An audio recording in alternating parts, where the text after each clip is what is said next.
எது எடுத்தாலும் எக்ஸ்கியூஸ் சொல்லிட்டே இருக்கீங்களா? எக்ஸ்கியூஸ் சொல்றீங்க அப்படின்னா, இது லேசினஸ், அதாவது சோம்பேறித்தனத்தோட வெளிப்பாடு.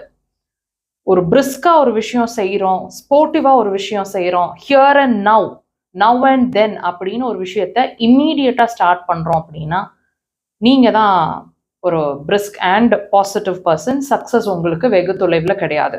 இதே வந்து ஒரு விஷயத்த வந்து நாளைக்கு பண்ணலாம், நாளான்னைக்கு பண்ணலாம், பொறுமையா பண்ணலாம், இதனால இது நடந்துருமோன்னு யோசனை, இந்த மாதிரி எக்ஸ்கியூஸ், சின்ன சின்ன விஷயங்களுக்கும் எக்ஸ்கியூஸ் சொல்லிட்டு போஸ்ட்போன்மெண்ட் பண்ணிட்டு இருந்தீங்கன்னா டெஃபினட்டா இது வந்து ஒரு ஹெல்த்தி மைண்ட் செட் கிடையாதுங்க.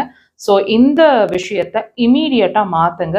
எப்போ செய்யணும்னு தோணுதோ அந்த விஷயத்த அப்பவே செஞ்சிருங்க. இந்த நிமிஷம் நம்ம மூச்சு விட்டுட்டு இருக்கோம், அடுத்த நிமிஷம் நம்ம மூச்சு விடுவோமான்னு நமக்கு தெரியாது. That is not in our hands. So என்ன செய்யணும்னு உங்களுக்கு தோணுது